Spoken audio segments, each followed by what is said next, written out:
ini bikin kurang.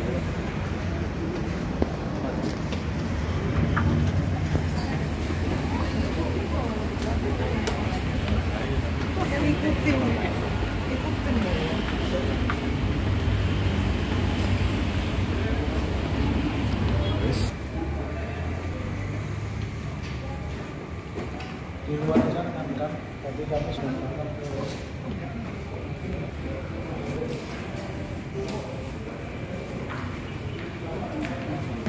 kenapa saya harus mendaftarkan gugatan ke Pengadilan Negeri Surakarta. Di dalam hukum itu kita bicara namanya locus delicti dan tempus delicti. Pertama-tama Pak Jokowi mendaftar sebagai wali kota itu dimulai dari kota Surakarta, otomatis saya mengajukan gugatannya di Pengadilan Negeri Surakarta.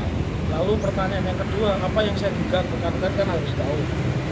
Yang saya gugat yang pertama adalah Pak Jokowi sendiri, karena dari tim kami menemukan satu fakta. Pak Jokowi itu ijazah SMA-nya ada yang mengatakan dari 8 UGM itu SMA 6 UGM, itu pasti tidak. Kemudian SMA 6 Surakarta itu juga pasti tidak. Dan kami menemukan teman yang seangkatan Pak Jokowi itu ijazahnya bukan SMA 6 pada saat itu, tapi SMPP, Sekolah Menengah Persiapan Pembangunan. Nah, otomatis yang tergugat satu adalah Pak Jokowi, tergugat dua itu adalah SMA 6 Surakarta, KPU, Komisi Pemilihan Umum. Kenapa harus KPU? Karena KPU harus memverifikasi data. Kelemahan utama KPU, dia hanya mendasarkan pada yang namanya fotokopi yang dilegalisir. Ya. Kemudian yang ketiga berikutnya yang kita gugat adalah SMA 6. Sepanjang kebetulan tahun 80 saya masih SMP dan saya masih ingat SMA 6 itu berdirinya tuh tahun 86. Artinya kalau orang lulus di bawah tahun 86 pasti ijazahnya adalah Sekolah Menengah Persiapan Pembangunan, tidak mungkin SMA 6. Karena sampai tahun 86 itu SMA negeri itu masih 5. Kemudian yang keempat, kenapa kita harus mengajukan gugatan itu kepada Universitas Gadjah Mada? Universitas Gadjah Mada ini kan membuat sebuah kenaifan ya. Dari sejak saya sekolah SD sampai SMA, sampai kuliah dan S3, ijazah itu bukti seseorang pernah sekolah, bukti seseorang pernah kuliah, bukti seseorang menyelesaikan sekolahnya. Jadi tidak mungkin ijazah itu ditahan atau diarsipkan di sekolah. Itu yang pertama. Yang kedua, ijazah itu hanya satu. Kalau kemudian ijazahnya hilang, diterbitkanlah namanya SKPI, Surat Keterangan Pengganti Ijazah.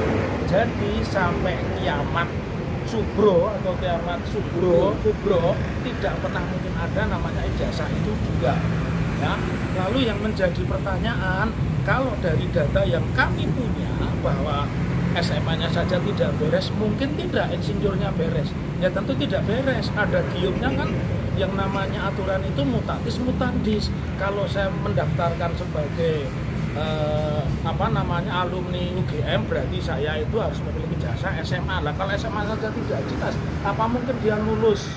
Ya, oleh karenanya yang penjelasan yang terakhir, kenapa saya harus mendaftarkan di Surakarta? Hukum acara perdata itu mensyaratkan gugatan itu disampaikan di alamat tergugat yang terdekat.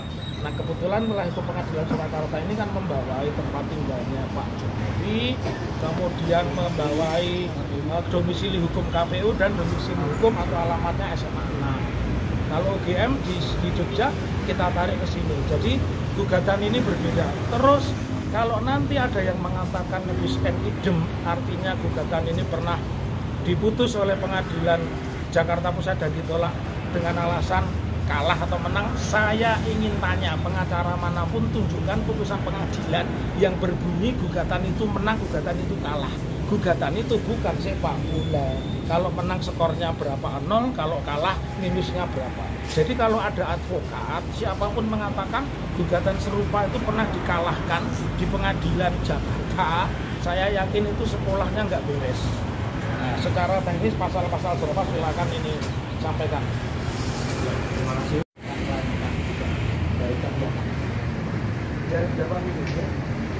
Ya, assalamualaikum warahmatullahi wabarakatuh. Tadi sudah dijelaskan Pak. Kami ada sebagian dari pengacara tubuh UGM ini pernah mendampingi Gus Nur dan Bambang Tri dalam perkara pidana.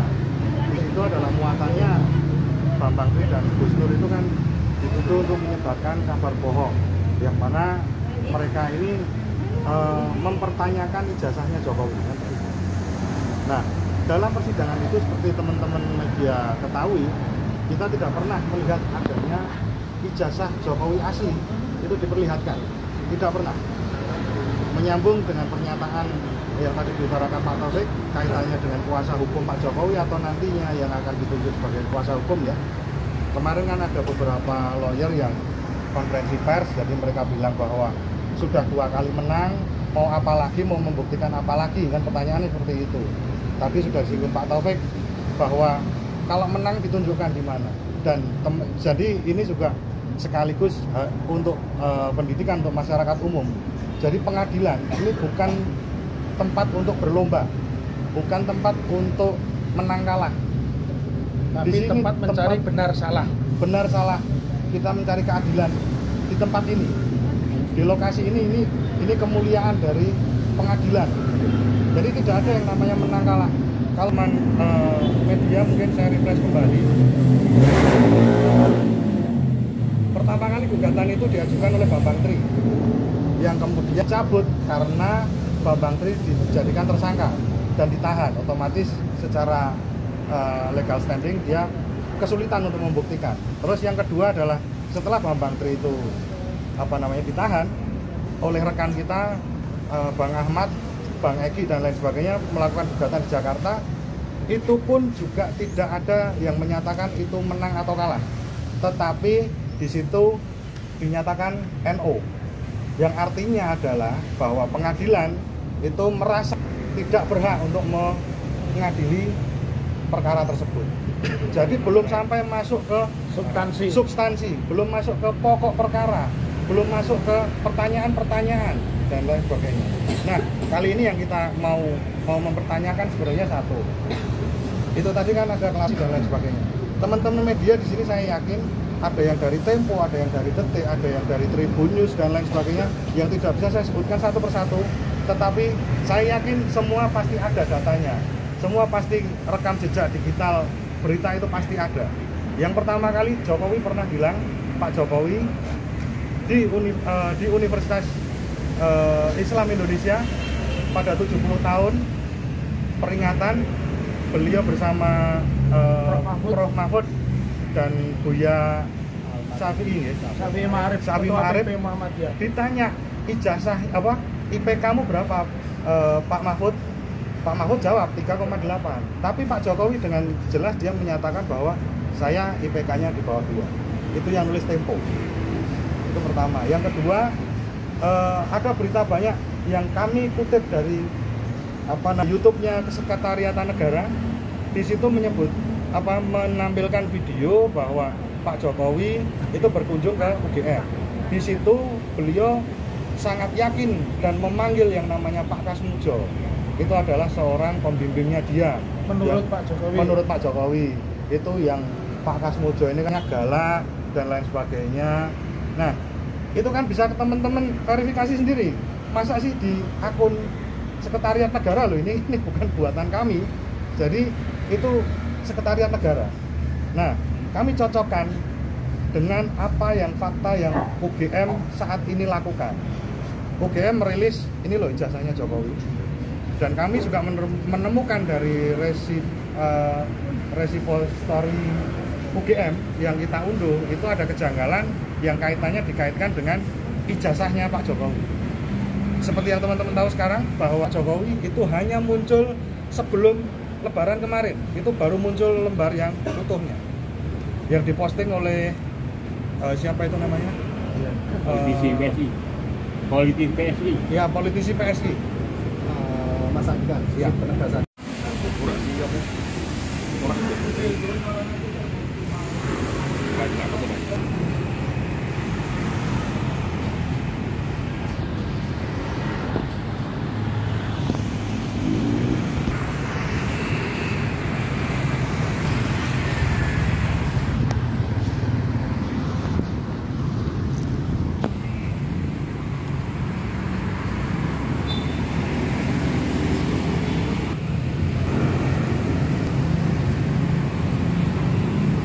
Nggak ada. Nggak ada yang pakai kacamata. Padahal saya selalu pakai kacamata terus, kacamata hitam maksudnya. Pak, mengenai kacamata itu Pak, yang di jatah Jokowi kan pakai kacamata katanya. Tapi sekarang Pak Jokowi itu tidak pakai kacamata kan jadi kalau dia pakai baju batangan kan.